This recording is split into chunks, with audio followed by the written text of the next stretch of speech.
Hi friends, Ami വേൾഡിൻ്റെ പുതിയൊരു വീഡിയോയിലേക്ക് എല്ലാവർക്കും സ്വാഗതം. ഇന്ന് ഞാൻ വന്നിരിക്കുന്നത് ഒരു പായസത്തിൻ്റെ റെസിപ്പിയുമായിട്ടാണ്. എല്ലാവർക്കും ഇഷ്ടപ്പെടുന്ന ഒരു പായസമാണ് ഗോതമ്പ് നുറുക്ക് പായസം അല്ലേ. ഇപ്പോൾ എല്ലാവരുടെ വീട്ടിലും അവൈലബിൾ ആണ്. അപ്പം എത്രയും പെട്ടെന്ന് ഉണ്ടാക്കിയെടുക്കാൻ പറ്റുന്ന ഒരു റെസിപ്പിയാണ്. അപ്പം നമുക്ക് വീഡിയോയിലേക്ക് കിടക്കാം അല്ലേ.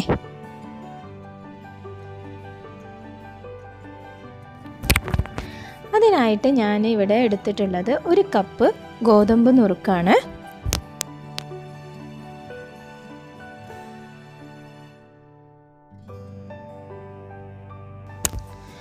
അതിനുശേഷം അത് നന്നായിട്ട് കഴുകി വൃത്തിയാക്കുക. കഴുകി വൃത്തിയാക്കിയതിന് ശേഷം അതേ കപ്പ് ഉപയോഗിച്ചിട്ട് ഒരു ഗ്ലാസ് വെള്ളം, ഇളം ചൂടുവെള്ളം അതിലേക്ക് ഒഴിച്ച് 2 മിനിറ്റ് നമുക്ക് അത് കുതിരാൻ വേണ്ടി മാറ്റി വയ്ക്കാവുന്നതാണ്. 2 മിനിറ്റിന് ശേഷം വെള്ളം നമുക്ക് സ്ട്രെയിനർ ഉപയോഗിച്ചിട്ട് നമുക്ക് വെള്ളമൊക്കെ ഒഴിവാക്കി ഇതുപോലെ ഊറ്റി വയ്ക്കാം.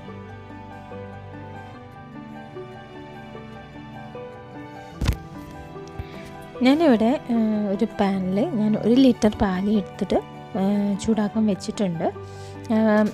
നന്നായിട്ട് ചൂടായി വരുമ്പോൾ നമ്മൾ ഇളക്കി കൊണ്ടേ ഇരിക്കണം, കാരണം അടി പിടിക്കാൻ ചാൻസ് ഉണ്ട്. അപ്പം മീഡിയം ലോ ഫ്ലെയിമിലിട്ടിട്ട് നന്നായിട്ട് ഇളക്കിക്കൊണ്ടിരിക്കാം. ഏകദേശം കുറുകി വരുന്ന സമയത്ത് നമുക്ക് എന്ത് ചെയ്യാം, ഈ കഴുകി മാറ്റി വെച്ചിട്ടുള്ള ഗോതമ്പ് നുറുക്ക് അതിലേക്ക് ഇട്ട് കൊടുത്ത് നന്നായിട്ട് ഇളക്കാം.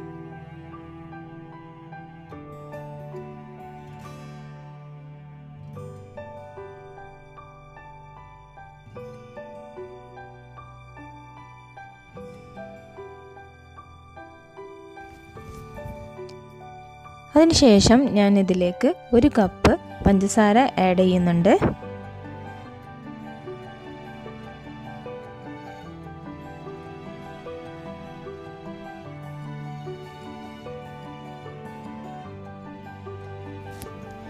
പിന്നീട് അതിലേക്ക് ഞാൻ 1 table spoon condensed milk add ചെയ്യുന്നുണ്ട്. ഞാൻ 1 കപ്പ് ഷുഗർ മാത്രമേ ഇതിലേക്ക് ആഡ് ചെയ്തിട്ടുള്ളൂ. അതുകൊണ്ടാണ് ഞാൻ 1 ടേബിൾ സ്പൂൺ ഇതിലേക്ക് കണ്ടൻസ് മിൽക്ക് ആഡ് ചെയ്യുന്നത്. ഇനിയിപ്പോൾ അധികം മധുരം ആവശ്യമില്ല എന്ന് തോന്നുകയാണെങ്കിൽ ഇത് സ്കിപ്പ് ചെയ്യാവുന്നതാണ് കേട്ടോ. പിന്നെ ഒരു കാര്യം ഇതിൽ കാണിക്കാൻ വിട്ടുപോയി, ഞാൻ മധുരം ബാലൻസ് ചെയ്യാൻ വേണ്ടിയിട്ട് ഞാൻ ഇതിലേക്ക് 1 പിഞ്ച് സോൾട്ട് ആഡ് ചെയ്തിട്ടുണ്ട്.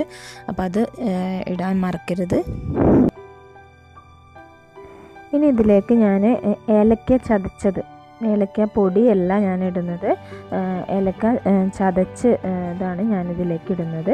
ഒരു 3-4 എണ്ണം ഞാൻ അതിലേക്ക് ഇടുന്നുണ്ട്. വേണമെങ്കിൽ നമുക്ക് വാനില എസൻസ് ഇതിൽ ആഡ് ചെയ്യാവുന്നതാണ്, ഒരു ഫ്ലേവറിന് വേണ്ടിയിട്ടാണ്. അപ്പോൾ ഞാനിവിടെ ഏലക്കയാണ് പൊടിച്ചത് ഇടണം എന്നില്ല, നമുക്ക് ഇങ്ങനെ ഏലക്ക ചതച്ചിട്ട് ഇടാവുന്നതാണ്. അപ്പം നമ്മുടെ പായസം ഇവിടെ റെഡി ആയിട്ടുണ്ട്. അപ്പം റെഡിയായി ഏകദേശം ആയിട്ടുണ്ട്. അപ്പോൾ അതിലേക്ക് ഞാനൊരു സംഭവം കൂടി ഇതിലേക്ക് ആഡ് ചെയ്യുന്നുണ്ട്. ക്യാരറ്റ് ഗ്രേറ്റ് ചെയ്തതാണ്. ഇത് ഓപ്ഷണലാണ്, കാരണം ഇത് ഞാൻ ട്രൈ ചെയ്തപ്പോൾ നല്ല ടേസ്റ്റ് ഉണ്ട്. അതൊരു വെറൈറ്റി ടേസ്റ്റായിട്ട് എനിക്ക് തോന്നി. അതുകൊണ്ടാണ് ഞാൻ ഈ ഒരു റെസിപ്പി നിങ്ങൾക്ക് മുന്നിൽ എത്തിക്കുന്നത്. ഒന്ന് ട്രൈ ചെയ്ത് നോക്കാം, അതിൻ്റെ ഒരു ടേസ്റ്റ് വേറെ തന്നെയാണ്. അപ്പോൾ അത് ഞാൻ 1 ടേബിൾ സ്പൂണോളം ഇട്ടിട്ടുണ്ട്. എന്നിട്ട് നന്നായിട്ട് ഇളക്കിക്കൊണ്ടേയിരിക്കുക.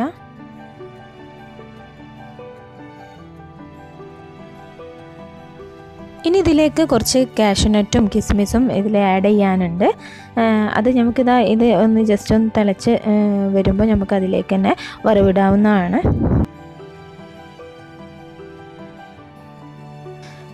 അതിനായിട്ട് ഞാനൊരു പാത്രം അടുപ്പത്ത് വെച്ചിട്ടുണ്ട്. അതിലേക്ക് 2 ടേബിൾ സ്പൂൺ നെയ്യ് ആഡ് ചെയ്ത് കൊടുക്കുക. എന്നിട്ട് നമുക്ക് കാഷ്യൂനട്ടും കിസ്മിസും അതിലേക്ക് ഇട്ട് കൊടുക്കുക.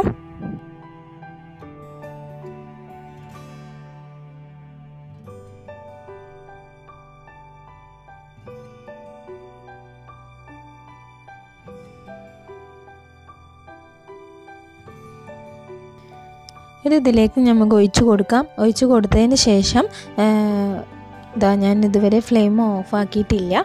ഒന്ന് നന്നായിട്ട് ഇളക്കിയതിന് ശേഷം ഫ്ലെയിം ഓഫാക്കി വെക്കാം.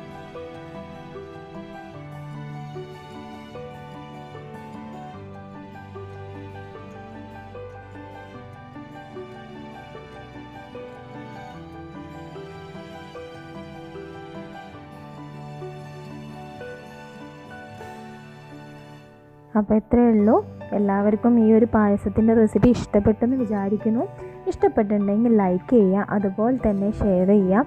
പിന്നെ കമൻറ്റ് ബോക്സിൽ നിങ്ങളെ ഫീഡ്ബാക്ക് അറിയിക്കുകയും ചെയ്യാം.